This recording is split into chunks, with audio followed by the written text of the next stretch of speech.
This is your news source evening bulletin for today, Wednesday, the 2nd day of March in the year 2022. I'm Gordon Mosley, and here's what we're tracking tonight. The government has used its majority on the Parliamentary Committee of Appointments to push through its nominee for the Natural Resource Fund Board, Dunstan Barrow, while ignoring the two nominees put forward by the opposition. The APNU-AFC opposition coalition today nominated Chartered Accountant and Attorney Christopher Ram and former head of the Environmental Protection Agency, Vincent Adams, to be considered for the position of Director on the Board of the Natural Resource Fund. The government side nominated former Guyana CEO Dunstan Barrow for the same position. Mr. Barrow is also a former PNC Member of Parliament who has been away from active politics for over 2 decades. Under the Natural Resource Fund Act, the National Assembly is allowed to put forward one person to sit as a director on the board, which will overlook the spending of the country's oil wealth. The other board members will be selected by the President.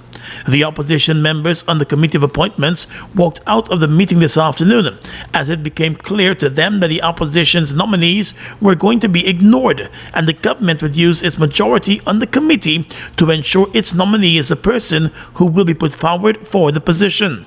One opposition official with knowledge of today's meeting said that the government has shown that it has no interest in transparency and inclusivity since it has blocked the opposition nominees for the seat on the NRF board. The official said the government side had no interest in even giving a fair hearing or consideration of the opposition nominees. News source understands that once the opposition walked out of the meeting after the government made known its preference, the government went ahead and sealed the deal by voting for its own nominee. The nominee's name will now be sent to the National Assembly for final consideration. With the government holding the majority in the Assembly, its nominee is expected to be given the all-clear and sent to the President for appointment to the board, along with the President's own nominees. The opposition had initially indicated that it was not going to participate in the process, as it maintains that the bill, which has since been signed into law and has created the Natural Resource Fund Act, was not properly passed. There has been no move to the court to challenge the passage, and the opposition decided to submit nominees. The Alliance for Change was the first to put forward a nomination. It was the AFC that nominated Vincent Adams. The nomination of Christopher Ram for the position came from the PNC Reform, which is the largest party in the APNU-AFC coalition. The opposition has expressed concern about transparency and overlooking the spending of the oil funds by a board that was fully put together by the government. The President has said that he will be fair in his choices for the NRF board membership. More news coming up in just a moment. How fast is fiber? Think fast. GTT Fiber has 3 packages with download speeds of 50, 100, and 150 megabits per second. That's fast enough to stream movies and music, to chat with Gran and Fran, to study, and more. What would you do? Upgrade to GTT Fiber today and don't get left behind tomorrow. In addition to 2% royalty, did you know that Guyana earns 50% of the profits from oil production? More than any one of the Stabroek Block co-venturers, ExxonMobil, Hess and Sinnock. And by 2026, the government is expected to export 50 million barrels of oil per year, which can earn as much as $4 billion. It's here! Introducing the MyGPL Customer Portal, a convenient way to access all your account information in one location. To sign up, it's easy. Simply go to https://my.gplinc.com. After signing up, you will receive a confirmation email. Once logged in, view your postpaid account, monitor your consumption, view current charges and payment history, retrieve current and previous bills, and submit meter readings. MyGPL Customer Portal. Access to all your account information from your PC, tablet, or mobile phone at your convenience. Sign up today. For more information, contact our customer call center on 226-2600. Mobil Delvac and all other mobile lubricants are distributed by Seoul, Guyana Inc. Mobile Delvac and all other mobile lubricants are distributed by Seoul, Guyana, Inc. People may forget the present you bought for them, but they'll never forget your scent. Find your signature fragrance at Elite Fragrances and Trade-In, located at 123 Region Road Border between Ornock Street and Shiv Chandapal Drive. Call 619-5151 or 227-1255. Get a designer fragrance for yourself or loved one that they will never forget. We've got exciting news! All 12-ounce yellow cab Buster are now only $100. Buster, live in Come full get color. your Buster, $100. Come get your Buster, $100.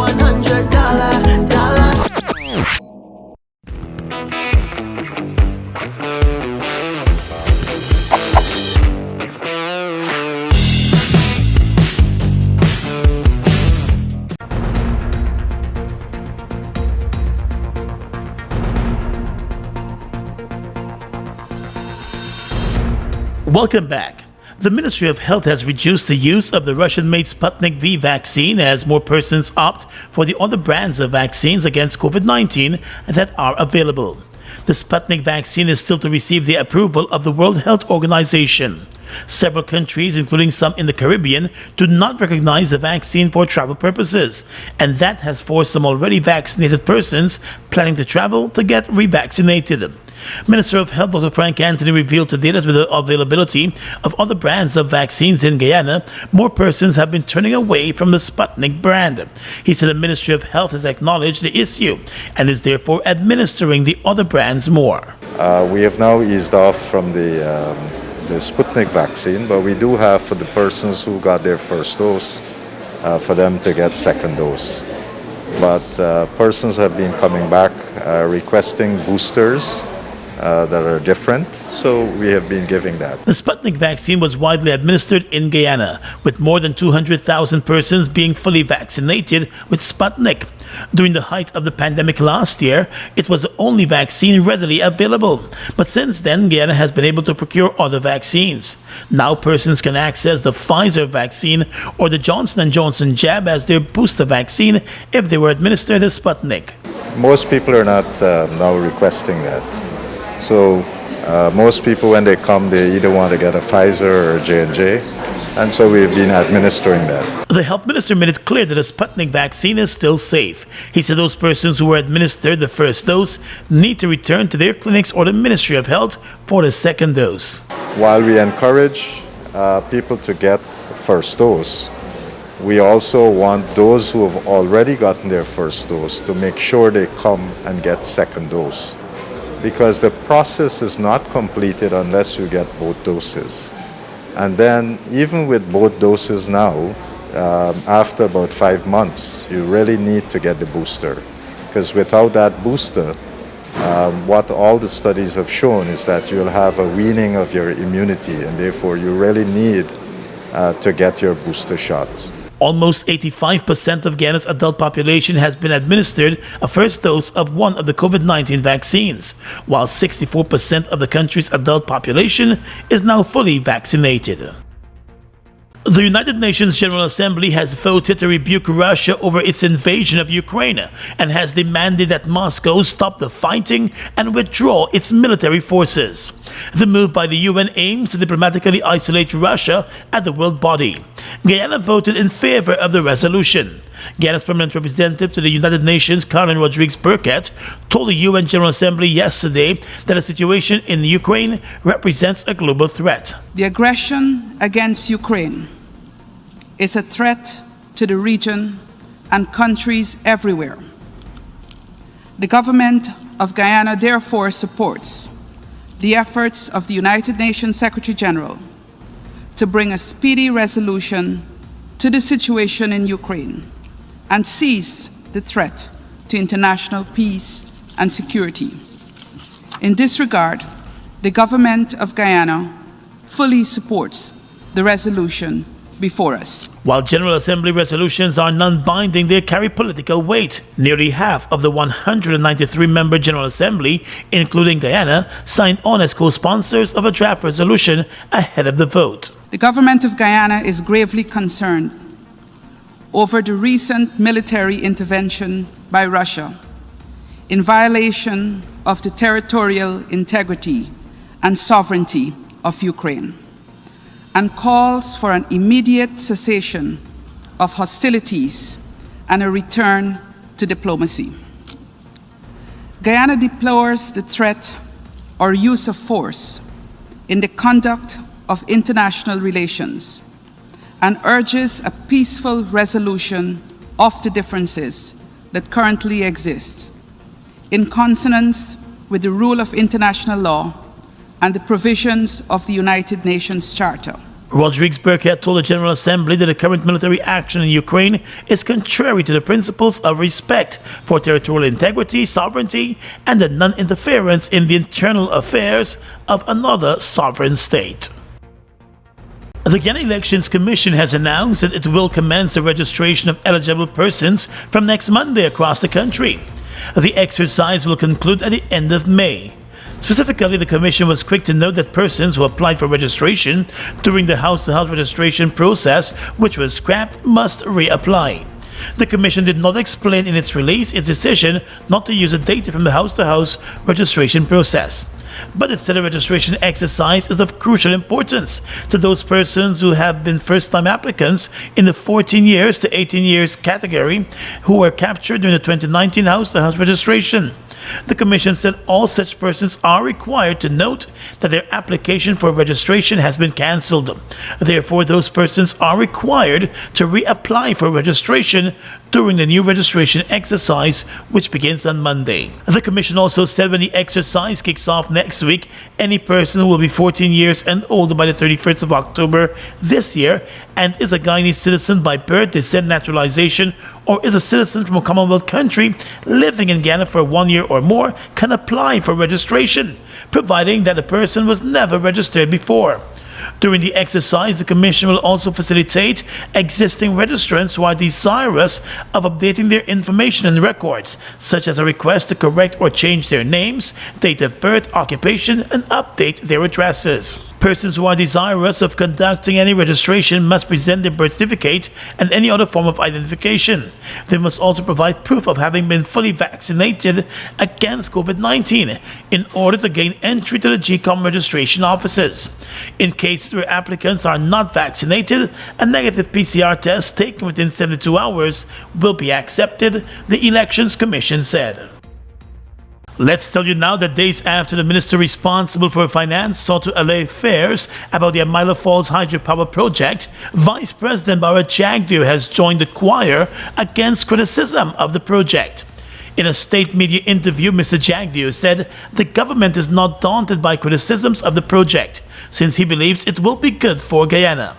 The government has faced criticism over the project from the political opposition and some civil society groups, which have questioned the viability of the project and its hefty price tag. They will continue to be opposed to these things, but what do? We made a pledge to the people of this country, and we intend to keep that pledge, which is reliable, cheap power, and we're forging ahead with this. Mr. Jagdeo argued that the project will be able to meet the increasing demand for electricity and support the work of the Guyana Power and Light Company. This project is vital for Guyana. It's part of the energy mix of the future. 250 megawatts coming from the gas power plant, about 35 megawatts through solar, 165 from the hydro. These would all allow us combined to cut our emission level by 70% and yet reduce electricity price to our people and the business by 50%. That's half of what they're paying now. That is what we are working on. In an effort to quell fears, the Vice President said there is no loan attached to the project, and there is also no commitment on the part of Guyana, other than the country will buy power from the project, which will be owned and managed by a Chinese company for its first 20 years. The previous Pacific government had attempted to start up the same hydropower project, but it fell apart and was not continued by the coalition government. 2 American fugitives who were found hiding out in Guyana have been extradited to the U.S. following cooperation between the U.S. Embassy, the government of Guyana, and local law enforcement. The two fugitives, Julian Yip and Kareem Hack, were successfully extradited from Guyana to the U.S. to face charges on separate sexual offenses. Julian Yip, who was born in Guyana, will face charges in Pennsylvania for rape, involuntary deviate sexual intercourse, and sexual assault committed in 2017. The other fugitive, Kareem Hack, who is a U.S. citizen, is facing charges in Florida for sexual battery, procuring a person under the age of 18 for prostitution, and attempting to commit sexual battery committed in 2006. He was previously featured on America's Most Wanted in October of 2008. In August of last year, the U.S. government made a formal request for the extradition of the two men. The two were arrested and placed before the courts in early February and did not contest the charges, and they were subsequently extradited. This is the fourth extradition of U.S. fugitives from Guyana to the U.S. in the past 25 years. The U.S. Embassy said the extradition of the two fugitives strengthens the rule of law in Guyana and reflects a strong professional law enforcement and judicial cooperation between the U.S. and government of Guyana. The leader of the People's National Congress Reform, Aubrey Norton, has labeled the president's government policy of One Guyana as empty rhetoric, saying that the government's actions are not in sync with its policy. During a press conference yesterday, Mr. Norton said the government must not just speak about One Guyana, but also act in a way that shows it is indeed interested in One Guyana. The Guyanese people by now are entirely unimpressed by such utterance from the president. People know cheap talk when they hear it. Under the PPP's version of One Guyana and inclusivity, they have been flooded with cheap talk. Norton said the president's One Guyana policy has already failed several key litmus tests. He reminded that the opposition parties were not invited to the very flag-raising ceremony at which the president spoke about unity. Secondly, the 2022 national budget was prepared without any attempt to consult with the opposition parties. Thirdly, the allied government rammed through the NRF bill in the National Assembly without showing any interest in consultations. Fourthly, the government is ignoring all constructive criticism as called for by the president in his flag-raising speech that its gas-to-shore project is not the most viable use of our natural gas resources. These and other failings expose the PPP's hypocrisy and insincerity about building an inclusionary democracy, one that is rooted in Article 13 in the Guyana Constitution. The PNC reform leader challenged the government to demonstrate that it is serious about One Guyana by undertaking similar development projects through all the regions. The neglect and disrepair of critical infrastructure in several communities is a pattern that indicates political discrimination against communities outside of PPP strongholds. The PPP can, for example, fulfill their promise to fix Middle Road Golden Grove. They can do the roads and bridges and drains in Beirut rather than rebuilding roads that were recently done in PPP strongholds. The PPP can promote One Guyana by giving contracts to people from Region 10 rather than giving them to PPP contractors from other regions and a small group of PPP cronies in Linden. They should also allow APNU AFC elected councils to manage the localities they were elected to manage. The president has indicated that he intends to step up the promotion of his One Guyana policy. Mobile Special and all other mobile lubricants are distributed by Seoul Guyana Inc. Mobile Special and all other mobile lubricants are distributed by Seoul Guyana Inc. It's been a long time coming. Overdue, some might say, but now that it's here, it will change life forever, and it is here to stay. The future is now, transforming Guyana into the 21st century. Introducing GTT Fiber. Experience internet connectivity like never before. Speeds you deserve at prices you can afford from a name you can trust. Sign up today. GTT Fiber is here. GTT. Together, we rise faster. We've got exciting news! All 12-ounce yellow cab Buster are now only $100. Buster, live in Come full get color. your Buster, Buster $100. Come get your Buster, Buster $100. Fuel it up and drive, Super 95. Tune up. Fuel it up and drive, Super 95. Tune up. Protect your fuel system, boy. High mileage and performance, boy. Guyana's Super 95 gasoline gives you more reasons to drive and is available at 56 service stations nationwide. For affordable price, high performance, and high mileage, choose Guyana's Super 95 gasoline. Fuel it up and drive.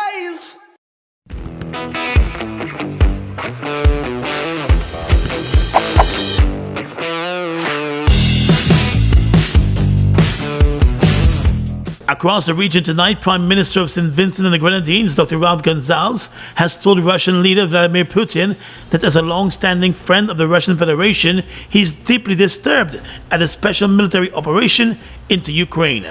Gonsalves read on the state-owned NBC radio the contents of a private letter that he had sent to President Putin, whose military forces have invaded Ukraine as part of the efforts to prevent the Eastern European country developing closer relations with Western countries and organizations. In the letter, Gonsalves told Putin that the St. Vincent and the Grenadines government understood his articulation of the legitimate security considerations of the Russian Federation.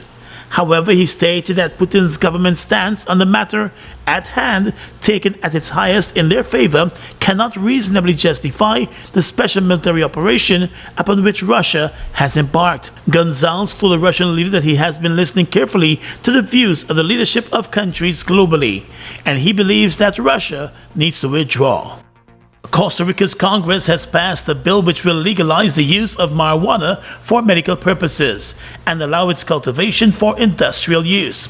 The cultivation and sale of marijuana for recreational purposes, however, will remain banned. The president of Costa Rica, Carlos Alvarado, is expected to sign the bill into law within days. Supporters of the bill say it will boost the agricultural sector and provide employment opportunities. Following Tuesday's vote, Costa Rica will join a host of other Latin American countries where medical marijuana has been made legal. Recreational use of marijuana remains prohibited in most of the region, except Uruguay, where in 2013 it became the first country in the world to legalize the recreational use of marijuana. And finally tonight, international news.